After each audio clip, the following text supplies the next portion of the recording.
os primeiros passos para deixarmos de ser salvadores e nos colocarmos a serviço da paz. Esse foi o texto que você escreveu, eu que fiz questão de ler, porque é algo que já explica basicamente todo o processo que a gente vai abordar aqui hoje, tá? Bem-vinda à Maratona da Transformação. Vou te passar a palavra para que você possa falar um pouco, se apresentar e iniciarmos com a nossa live de hoje, tá? Gratidão pela sua presença e participação. Gratidão, Luciano. Realmente fazia muito tempo que a gente não se via, a gente que já trabalhou tantos projetos lindos juntos.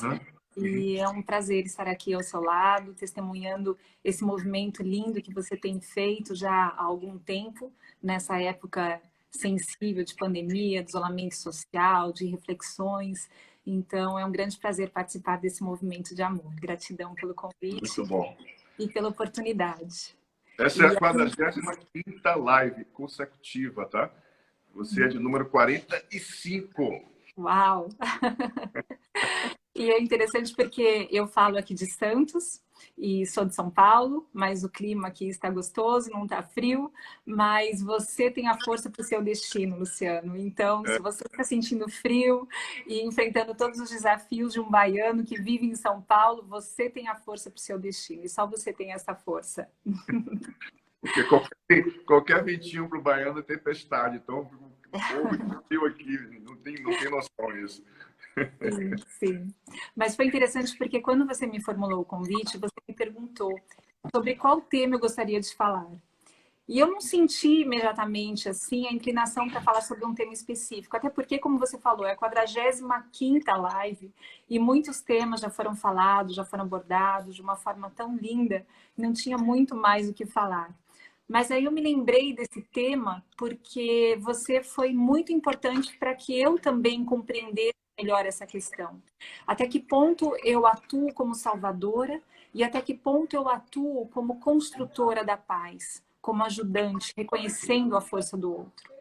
E eu me lembro uma vez, em um dos nossos projetos, Luciano, que eu comentei com você algum caso difícil que eu estava tendo e que estava mexendo comigo. Eu, como juíza de família, como coordenadora de Sejusc, de uma comarca, meu filhinho chegou aqui, de uma comarca com pessoas com muita carência de recursos materiais, recursos, enfim, todos os recursos que a gente pode imaginar, eu me deparo diariamente com pessoas com destinos difíceis. E eu me lembro, em certa ocasião, que eu me deparei com um caso que mexeu muito, reverberou aqui dentro, e eu conversei com você, e você lembra da pergunta que você me fez? Eu não lembro da pergunta que eu fiz. Você me perguntou, quem é na sua família que você está querendo salvar? E eu fiquei perplexa com aquela sua pergunta. Falei, mas como assim? Eu não estou querendo salvar ninguém da minha família. Eu estou fazendo o meu trabalho como juíza e a minha responsabilidade é interferir nos destinos alheios e mudar o curso desses destinos. Então, eu me achava que eu tinha todo o direito de fazer isso e todo o dever de fazer isso. E aquilo estava muito pesado para mim. Então, eu saía do fórum e levava comigo aquelas questões que continuavam reverberando, continuavam me torturando. E eu me sentia muito impotente diante de tamanhos destinos tão difíceis. E aí você me veio com essa pergunta e me convidou a uma profunda reflexão, que realmente fez muito sentido e startou todo um processo de autoconhecimento, de busca no meu sistema, de reconexão com o meu sistema, para apurar efetivamente qual era o coração injustiçado, qual era o coração fragilizado que eu carregava no meu coração. E quantas vezes a gente faz isso, até por conta desse profundo amor que nos conecta aos nossos ancestrais, à nossa família, até por conta da importância da nossa família. Nós recebemos tanto amor da nossa família. Imagina o bebê dentro do útero da mãe, até minha mãe está nos assistindo, mãe, amo você, gratidão. E imagina o amor que esse bebê sente no útero da mãe. Ele é envolvido por esse amor que nutre não só o seu corpo, mas a sua alma. Então, diante desse amor, o bebê tem uma profunda gratidão pela mãe, pelo pai, por todos os seus ancestrais que viabilizaram que a vida chegasse até ele. E se a gente olha para essa família e a gente percebe quantos e quantos ancestrais vieram antes e quanto tudo que eles viveram, da forma como eles viveram, foi importante para que hoje a gente estivesse aqui. Então, só por isso, diante dessa conexão íntima entre a nossa vida e tudo que eles passaram, nós sentimos esse amor profundo por todos aqueles que nós conhecemos e por todos aqueles que nós não conhecemos. Porque, ainda que a nossa personalidade não os conheça, a nossa alma os conhece, e a nossa alma os respeita, a nossa alma dá um espaço para todos eles. E de nossa família, nós recebemos não só o amor, nós recebemos também o talento. E por falar em família, vem cá, filhotinho. Se você quiser vir, eu vou te apresentar, tá bom? A minha família. E da nossa família, a gente herda não só os nossos aspectos físicos, mas nós também herdamos os nossos talentos. E além de herdarmos os nossos talentos, nós herdamos também as dores que foram silenciadas, os desafios que foram vivenciados, as perdas que foram sentidas. Então, tudo isso nós olhamos, a nossa alma olha para tudo isso. E nós carregamos muitos corações doloridos no nosso coração, sem que nós tenhamos noção disso. Então, como é importante, antes de qualquer trabalho com as outras pessoas, que a gente seja capaz de parar e olhar para o nosso sistema familiar. E ser capaz de dar um bom lugar no coração para cada um dos seus integrantes. Porque é graças a eles e a tudo que eles viveram que nós estamos aqui hoje. Então, gratidão, Luciano, por me dar essa visão. Certa feita eu estava no workshop do Hellingen e eu estava tomando café da manhã e a Mimansa, que é a pioneira de constelações no Brasil, né? E a melhor aula que eu já tive na minha vida de ordens de ajuda foi com ela, inclusive. Talvez ela não saiba disso, porque eu não comuniquei isso para ela, mas foi a melhor aula que eu tive com ela, e não foi na aula especificamente, porque eu estava tomando café da manhã, ela passa por trás de mim, escorrega e cai no chão.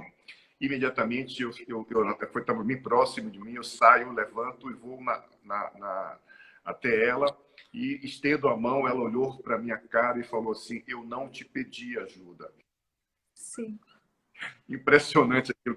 Foi a melhor lição e aprendizado que eu tomei de uma pessoa que ia me ensinar depois de uma forma muito teórica, né, dentro da aula. E eu tive essa aula, para mim, começou de manhã cedo no café da manhã com ela, né? Isso foi uma impressionante. aula fenomenológica, literalmente. Totalmente fenomenológica.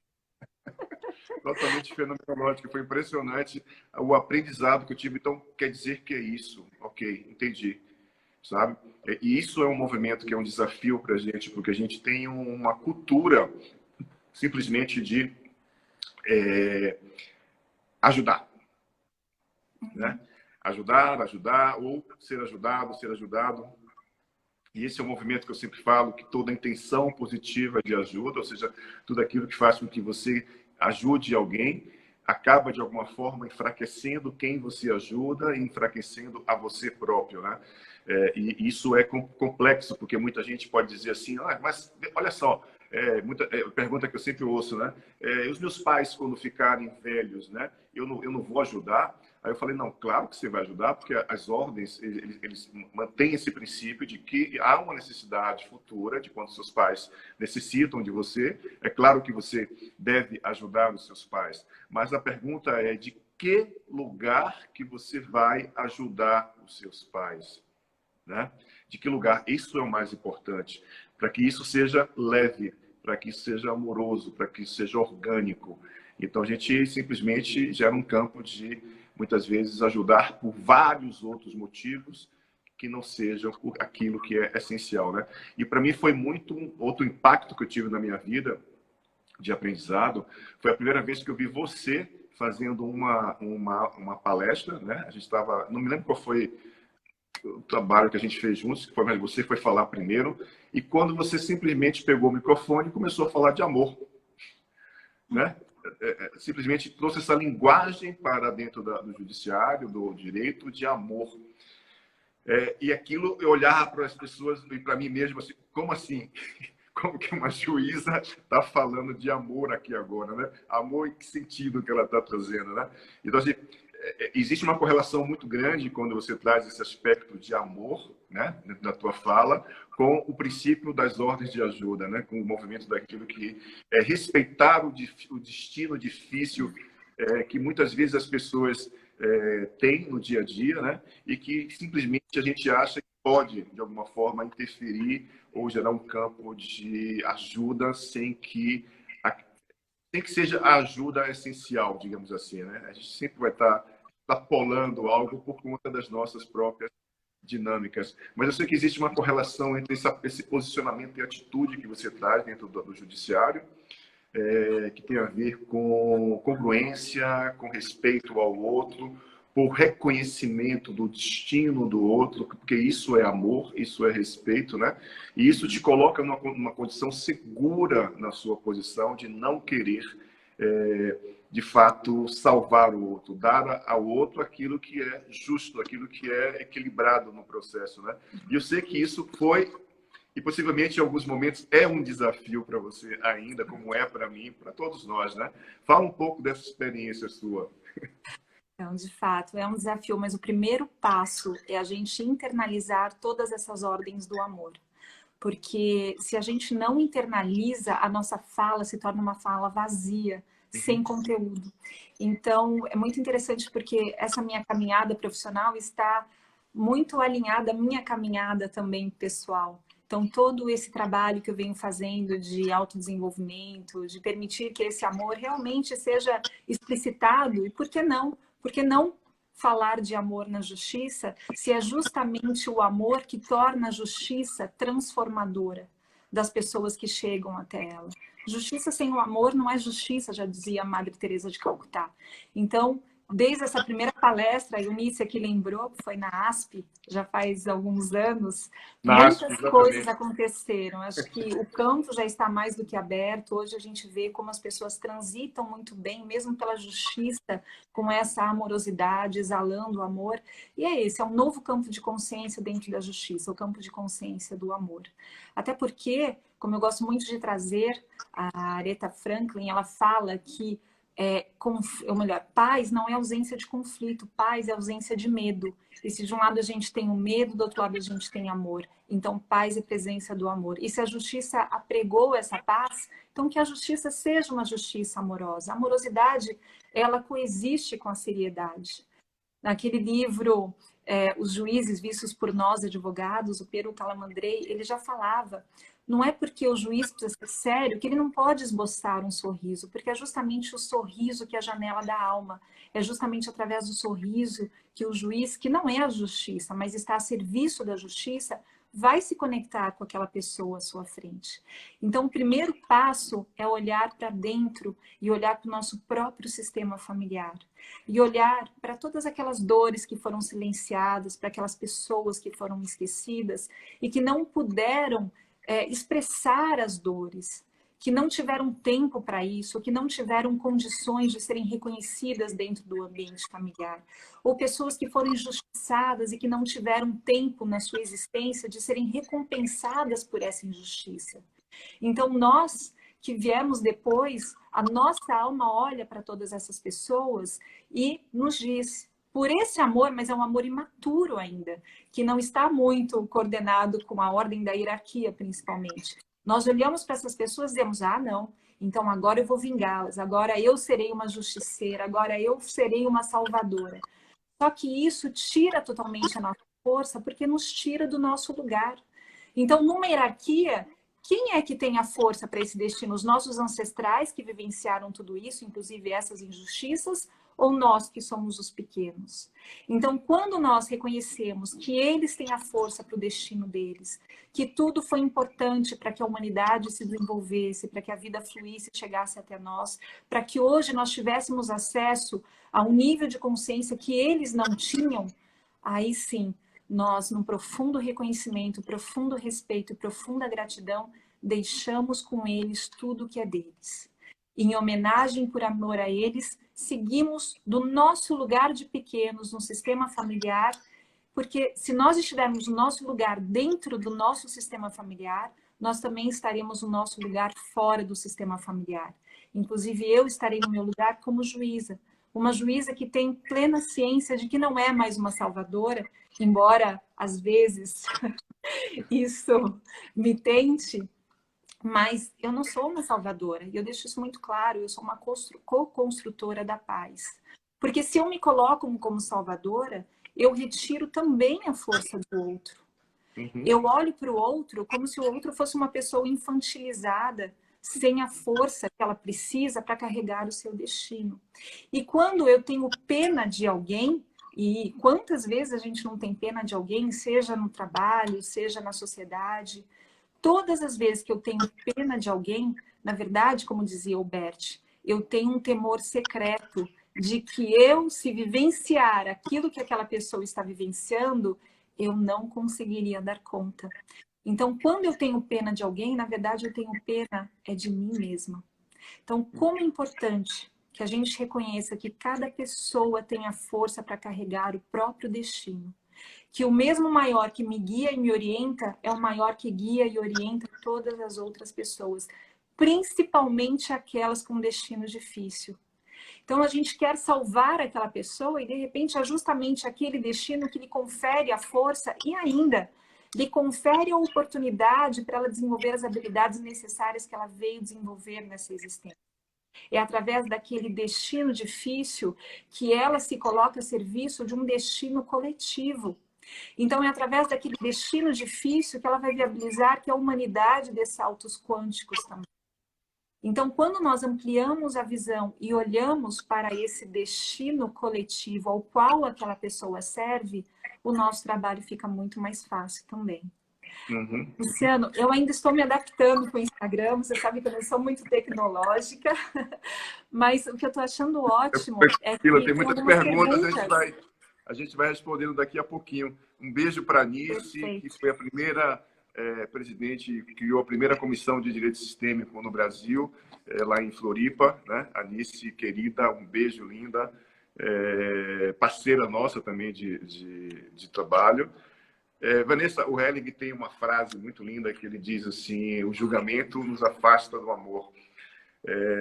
E é muito comum a gente, quando está até nesse campo da ordem de ajuda, estabelecer níveis profundos de auto-julgamentos e também julgamentos, né?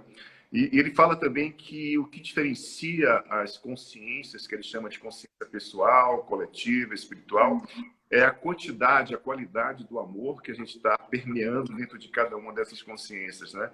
A gente está na consciência pessoal olhando especificamente para aquilo que é o nosso umbigo e estabelecendo a experiência, porque ela é a porta de entrada para acessar outras consciências, né? Existe uma ordem dentro das próprias consciências.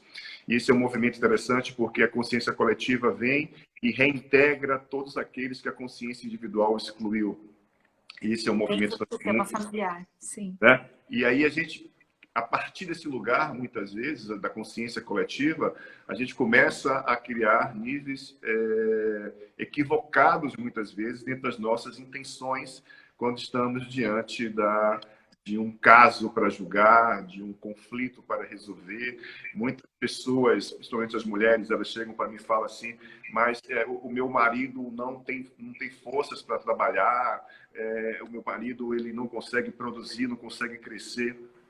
Aí eu pergunto para ela assim: você deixa ele fazer isso? Você deixa ele crescer? Em que lugar que você está nessa relação que impede que isso aconteça, né? Porque muitas mulheres se tornam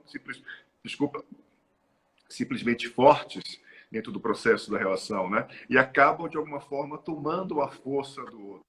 E entram no julgamento essencial, ou seja, vão estabelecer um princípio de julgamento por conta disso, né? E não se dão conta que elas próprias estão retirando a força desse homem, que pode ter um outro movimento, desde quando ela reconheça até que ponto isso pode gerar como ordem de ajuda, né?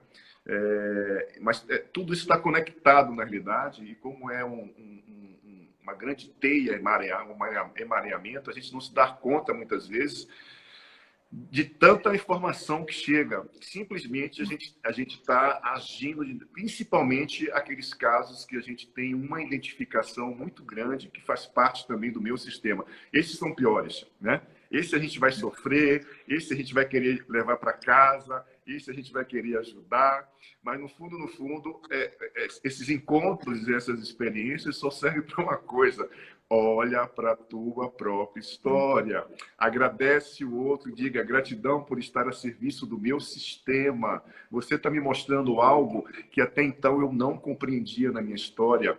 O fato de eu querer e sofrer tanto pela tua história, porque eu não consigo ainda tomar o meu lugar dentro da minha própria história, né? E eu sei que existem momentos na vida, porque eu sou assim, você é assim, nós somos assim, porque somos humanos, passíveis de erros, cheios de defeitos, isso faz parte da natureza humana, né? E a gente busca, a cada dia que passa, através de processos de autodesenvolvimento, nos tornarmos seres humanos melhores, mas é um processo passo a passo. Essa questão das ordens de ajuda é um processo passo a passo, porque é cultural isso, né? E por ser cultural, está enraizado de forma muito forte dentro do inconsciente coletivo. E eu sei que na prática profissional de uma juíza, por exemplo, tendo as suas relações, isso às vezes remete você a levar algo para casa, porque mexe, né? E aí, que recursos que você utiliza para ressignificar isso? Bom, essa é uma excelente pergunta e ela já responde uma pergunta que eu vejo que foi formulada aqui de um Uhum. estudante de direito. Ele perguntou, se não me engano, não estou mais vendo a pergunta, mas eu acho que ele perguntou se eu medito. Eu achei muito interessante essa pergunta. Se eu medito antes de dar uma sentença que vai interferir nos destinos alheios. Como que eu faço para tomar uma decisão? Às vezes não é nenhuma sentença, qualquer decisão que eu tome ou deixe de tomar, isso já vai reverberar na vida de tantas pessoas, principalmente numa vara de família como é a minha. Então, você que está em casa, se você já quiser também aproveitar e entrar de carona, vamos fazer um movimento. Eu vou compartilhar com vocês um movimento que eu faço, que até a Brigitte Champetier tem um livro fantástico, Em Pesar a Constelar. Ela traz essa possibilidade. A Cláudia Boatti, também dos Movimentos Essenciais, tem um movimento lindíssimo sobre isso, como a gente honra o destino alheio. Então, vamos embora para esse Vamos sim, movimento? com certeza. Vamos fazer. Tá certo. Ótimo. Então, você que está em casa, respire, se concentre e se lembre de uma pessoa que despertou pena em você. Uma pessoa que despertou pena, que pode ser tanto na vida pessoal como na vida profissional, uma pessoa com a qual você se deparou e a sua fala seria capaz de interferir um pouco já na vida dessa pessoa. Bom? Então, imagine essa pessoa à sua frente. Agora você imagina que você está olhando para essa pessoa.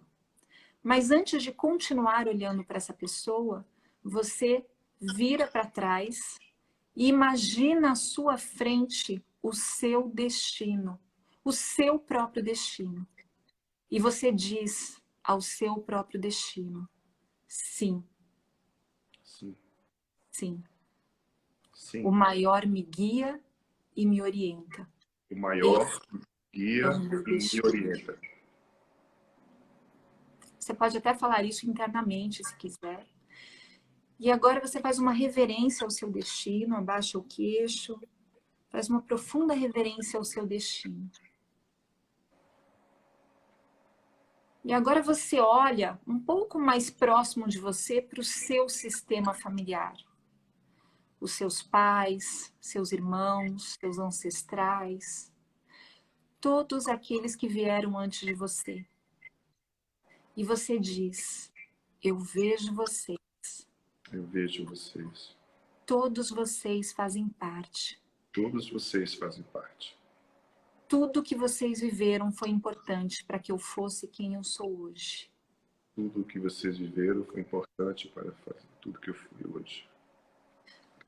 Vocês agiram da melhor forma possível, conforme o nível de consciência que vocês tinham. Vocês agiram da melhor forma possível, dentro do melhor nível de consciência que vocês tinham.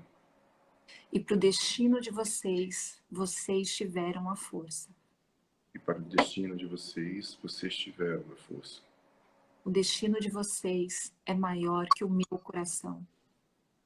O destino de vocês é maior que o meu coração. Faço uma profunda reverência a todas essas pessoas, tanto aquelas que foram excluídas como aquelas que excluíram, todas aquelas que foram vítimas ou perpetradores, todas elas estavam a serviço da evolução da vida, da evolução do seu sistema. E agora você diz para essas pessoas, agora eu me libero de vocês e os libero de mim. E mesmo me liberando de vocês, eu os levo no meu coração. Porque com vocês no meu coração, a vida é mais leve, a vida é mais fácil, a vida é mais bela. E eu permito que a riqueza de tudo que vocês viveram continue brilhando em mim. Gratidão. Agora sim, você se vira para a pessoa à sua frente, mas antes de olhar para ela, você também vai olhar para um ponto atrás dela. Então, imagine um ponto sobre os ombros dessa pessoa lá atrás, e é o destino dessa pessoa. Você olha para o destino dessa pessoa e diz sim. Sim. Eu não sei qual é esse destino, mas é o destino certo dela. Porque o mesmo maior que me guia e me orienta é o maior que guia e orienta essa pessoa. E aí você manifesta também o seu respeito ao destino dessa pessoa, faz uma reverência ao destino dessa pessoa.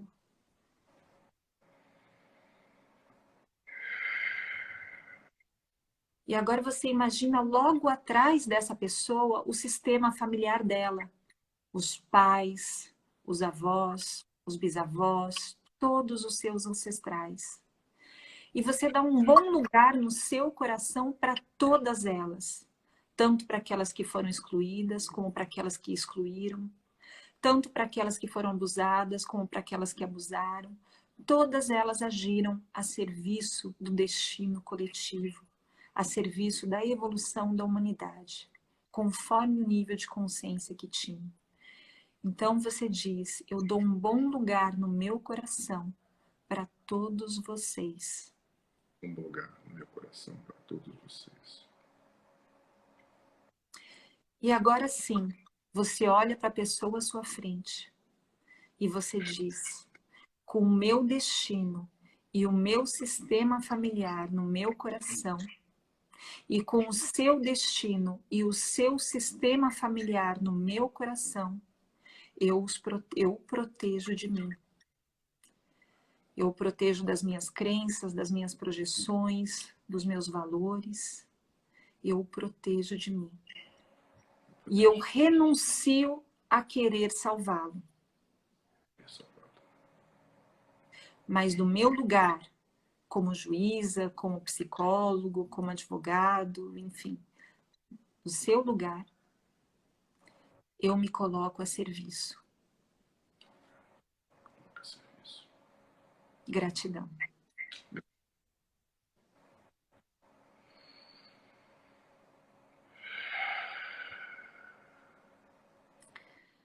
Então, essa é a resposta para aquela pergunta. É esse movimento que eu faço todos os dias, antes de fazer uma decisão, antes de fazer uma sentença e antes de entrar numa sala de audiência, onde existem tantas pessoas, tantos destinos, tantos sistemas familiares, com todas as suas lacunas, todas as suas dores não expressadas, todas as suas angústias, todas as suas injustiças, todas as suas lealdades incríveis e principalmente todo o seu amor. Porque o que a gente verifica em todos os sistemas familiares é a presença do amor. E quando a gente afina o nosso olhar, a gente encontra o amor. Então essa é a pergunta que eu tenho me feito quando eu me deparo com algum óbice à fluidez. Aonde está o amor? E a resposta sempre chega. Porque o amor, e aqui eu me refiro ao amor imaturo, o amor simbiótico, o amor com dor, aquele amor com A minúsculo, como diz a minha querida amiga Janaína, que também está nos seguindo, esse amor, ele é que nos leva a muitos dos nossos conflitos. Mas o que também nos resgata desses conflitos e transforma esses conflitos é o amor com consciência, o amor maduro, o amor adulto, o amor com A maiúsculo. Então, quando a gente encontra onde está o amor, a gente encontra não só a raiz do problema, mas a chave para a solução. Então, Luciano, realmente, a justiça e o amor andam assim, juntas, integradas. Não há mais como se admitir uma justiça sem amor e nem o amor sem justiça, porque os dois se complementam. E isso é que nos dá força para seguir adiante. É muito nobre, é muito lindo, porque se vocês perceberam, não foi apenas as frases que a Vanessa trouxe que mexeu com você, mas o que está por trás das frases que ela trouxe, que é esse fluxo do amor maduro, do amor adulto, que estabelece uma intenção ao falar uma frase de cura, uma frase para ressignificar algo, uma frase que nos conduz à autonomia das nossas decisões, dos nossos destinos, em detrimento de determinarmos que as nossas vidas podem ser decididas por outras pessoas. Esse é o tipo de frase que nos conduz, de fato, ao reconhecimento que eu tenho um sistema, de que o outro tem um sistema e que ambos podemos, sim, nos respeitarmos e olharmos com respeito para que possamos estabelecer um processo de resolução de conflito, resolução de vários aspectos, né? Eu sempre vou falar assim, para onde está olhando o amor, né? Para onde o amor olha, essencialmente, e de que lugar que você está olhando para o amor.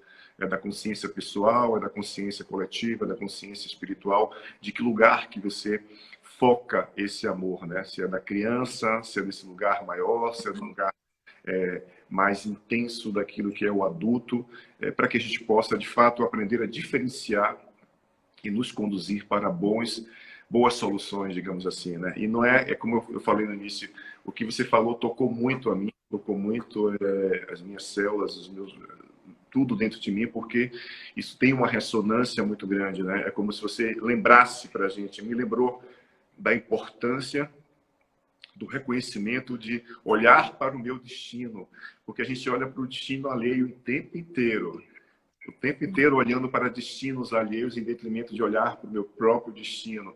Eu só posso respeitar o destino alheio quando eu olho para o meu destino e respeito o meu destino e tomo o meu destino e vou seguir do lugar de adulto aquilo que é essencial para mim, né?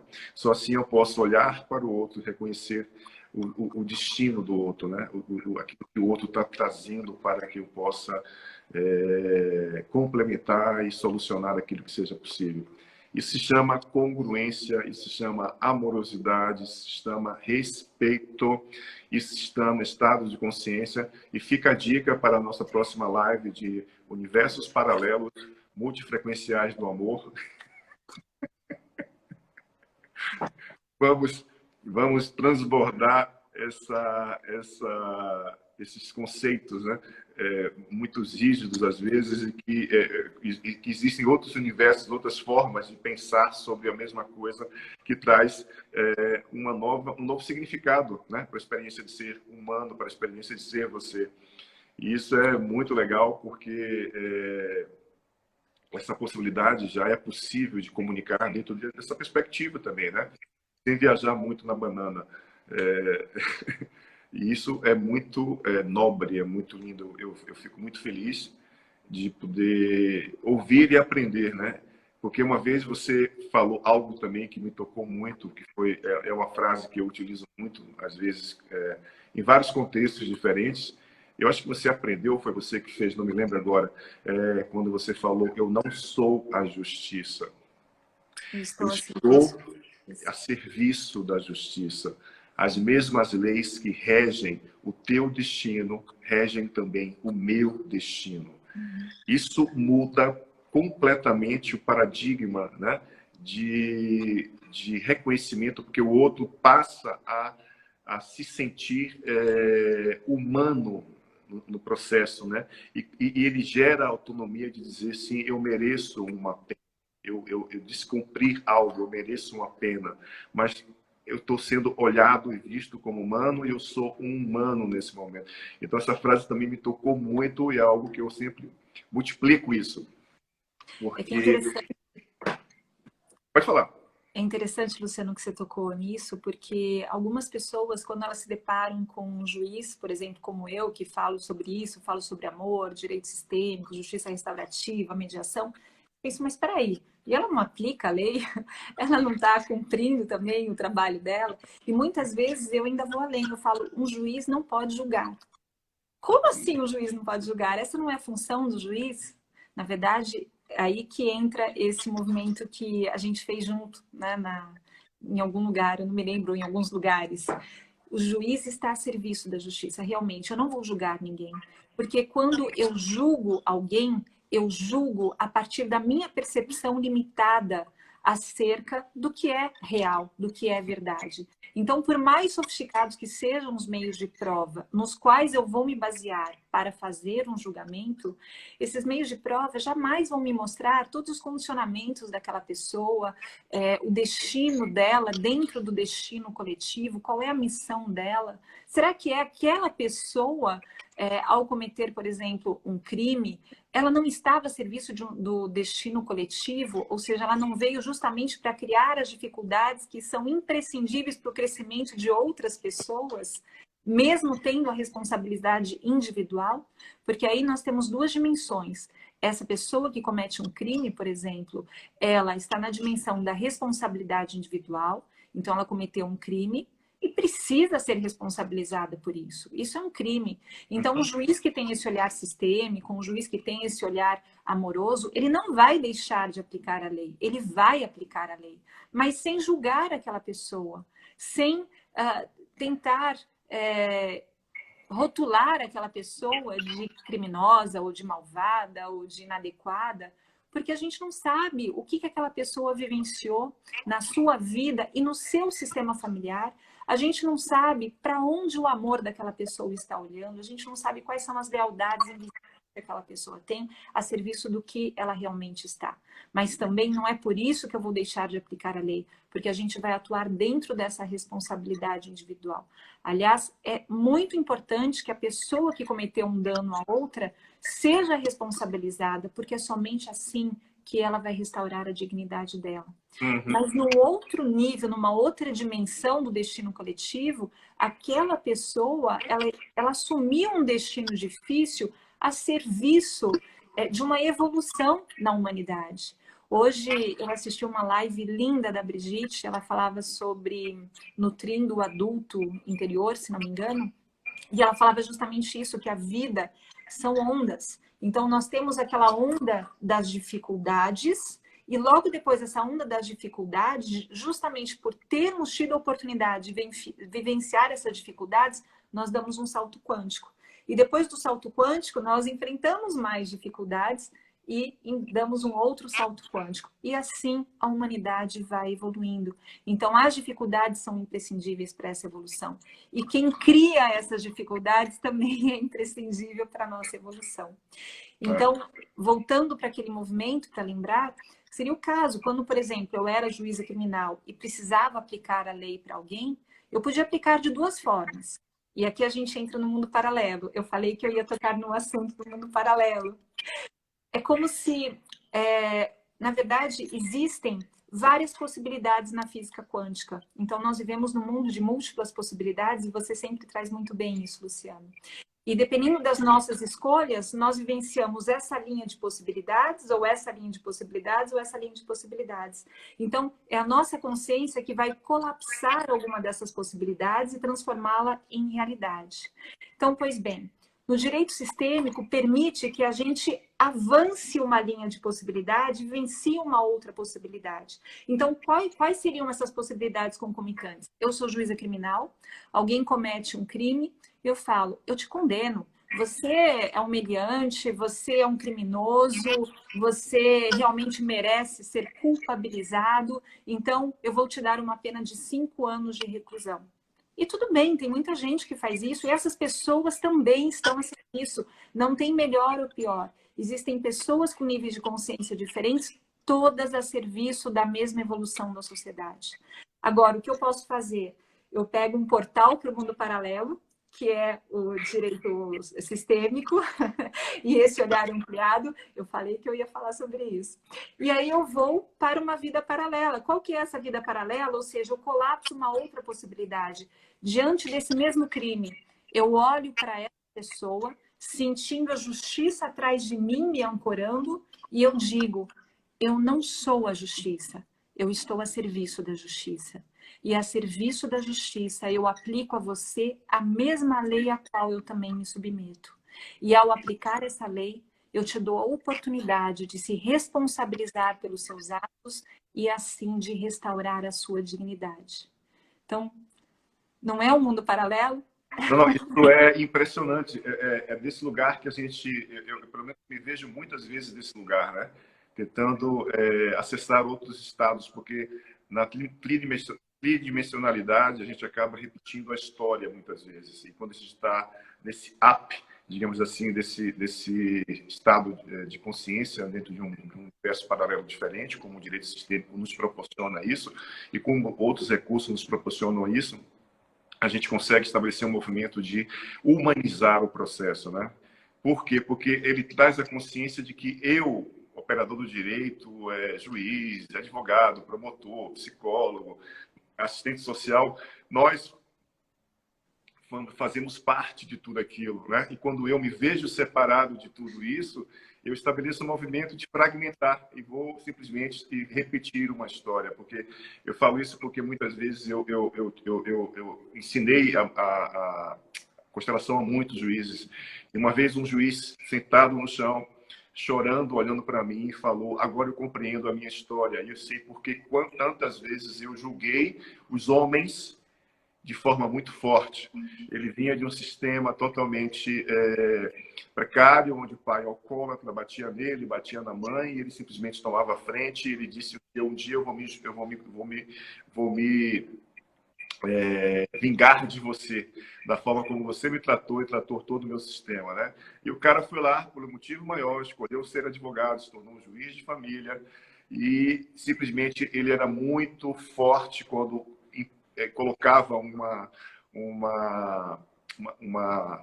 julgava uma ação, né? E era impressionante. Ele falou assim: cara, eu julguei muitas vezes através de todos esses homens o meu pai.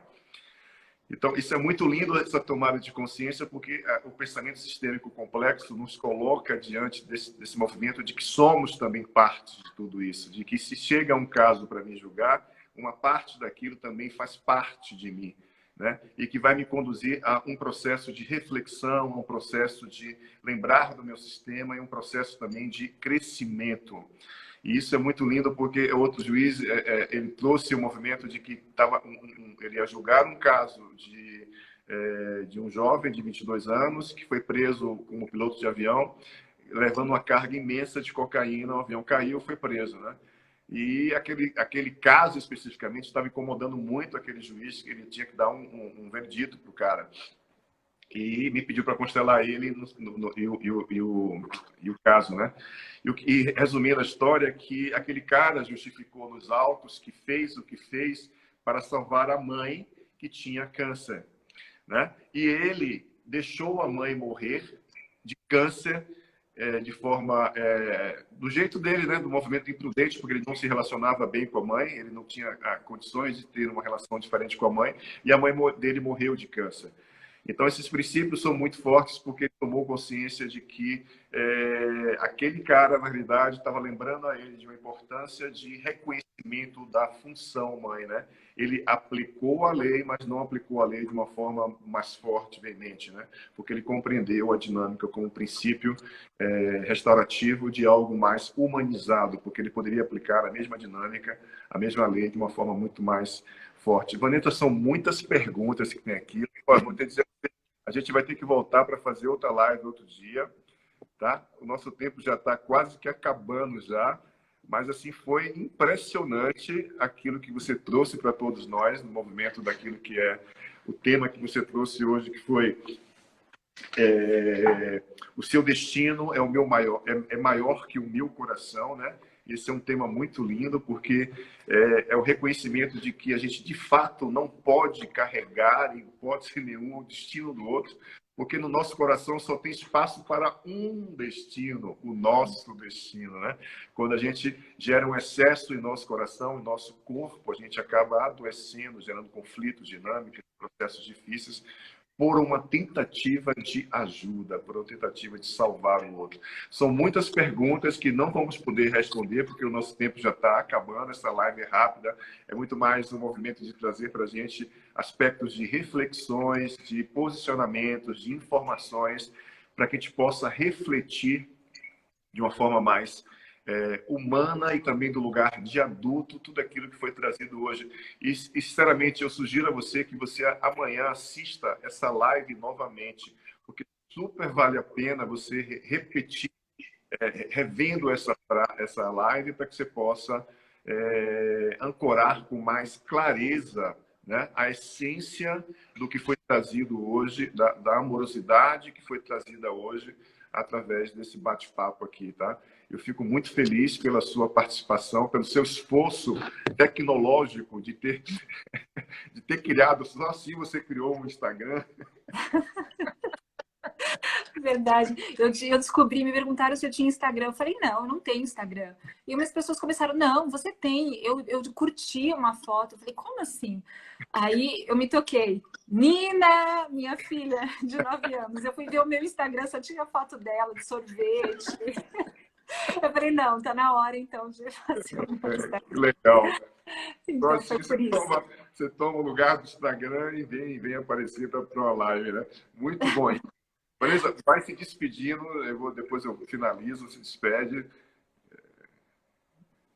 Gratidão, foi um imenso prazer participar, foi uma alegria, nem acredito que já se passaram quase 60 minutos e realmente foi muito agradável estar num espaço em que o que eu falo traz ressonância e isso me traz muita satisfação, porque em outros tempos eu me sentia absolutamente isolada.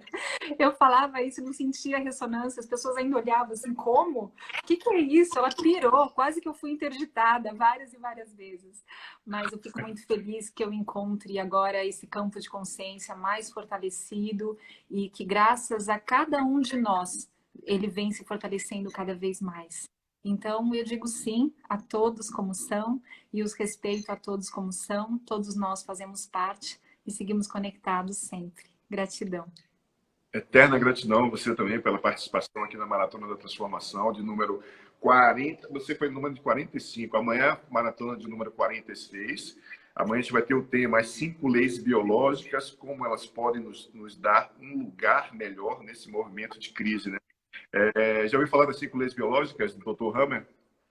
Já, vai ser incrível. É maravilhoso esse tema. Eu já fiz formação com o doutor, com as 5 leis biológicas, né?